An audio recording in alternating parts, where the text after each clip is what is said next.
Alright, we got a pretty good blank cut out. We just take our knife, clean it up a little bit around the edges so we don't pull no splinters out of it. What I like to do is come down about 1/8 of an inch from the top and just score it all the way around.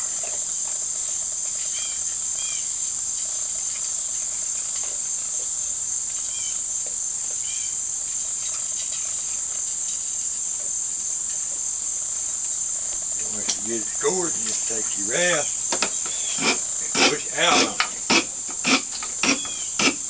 That score gives a place for the rasp to stop. Makes it cleaner edge.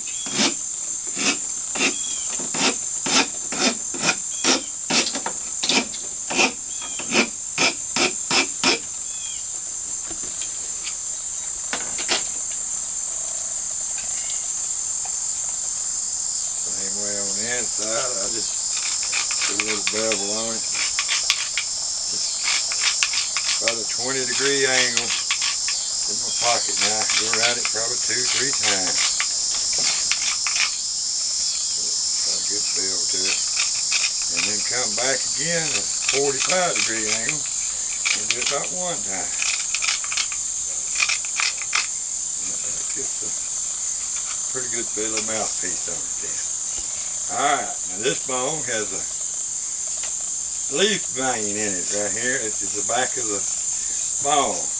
We're going to turn it right the opposite way, and we're going to spot where we're going to put this shaft at. But before we do that, let's make us a shaft. Okay, we'll make the shaft out of this piece right here. So let's cut us off a section. Now, when making shafts, I don't have it available today, but I use a smaller growth cane because of the leaf shaft that I was showing you on the big cane. It has a imperfection of the roundness, and if you get a small cane, it don't have as much of that in it. So on the shaft, there's a trick to cutting it, and that's to trim it this way, 45-degree angle. Turn it directly over that leaf vein, cut it again on a 45-degree angle. And just sort of clean that up, even the ends out a little bit. And now then when it goes in there, it sits against the back of the bone like so, and you still got a good clean out chamber in front. So now we're going to figure out exactly where this shaft's going to sit at in this bone. So it's going to be probably right there. So what we want to do, this is a tricky part. You can lose your bone sometimes, or your finger, but not getting it right. You just start with a hole. Just like it right there. Notice that the donor slanted down toward the top of the bone. And then, again, we'll locate the shaft in the bone, turn the bottom of it, and make another hole. Just directly below it using the grain of the wood to coincide the ends of the line, so that when you crack this thing out, it won't run all the way up your bone.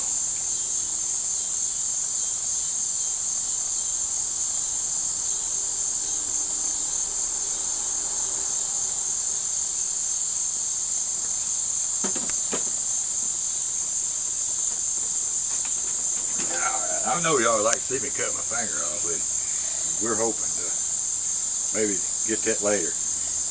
But if that's what it takes to sell this. We're hoping maybe we just sell the stick and keep my finger, but whichever what works best.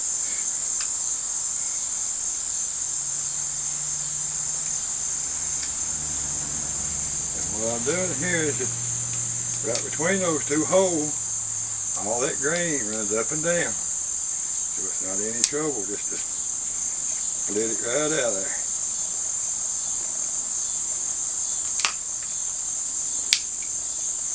once you get your little hole in it like that, you just go back, start increasing the size of that hole.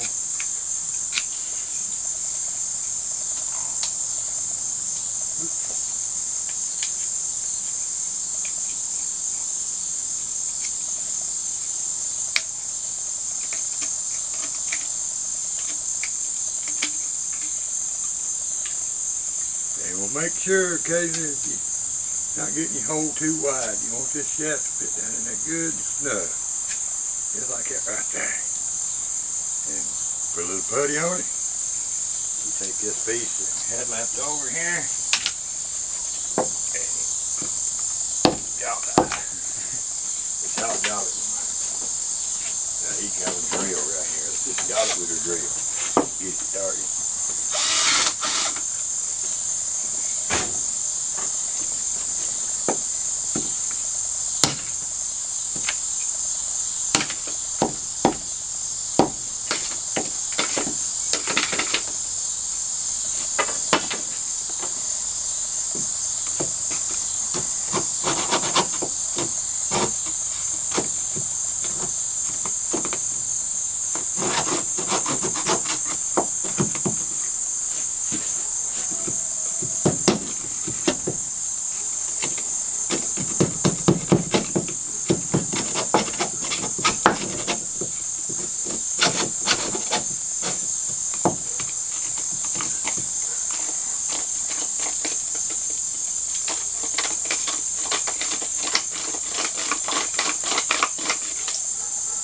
Alright, that's pretty much got the eye removed.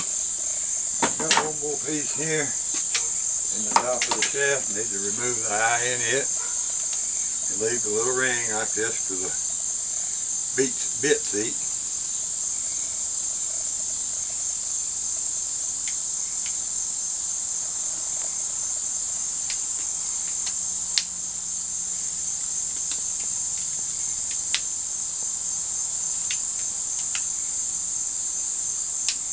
Alright, now on the seal, what I like to use is lap seal, which is a construction material.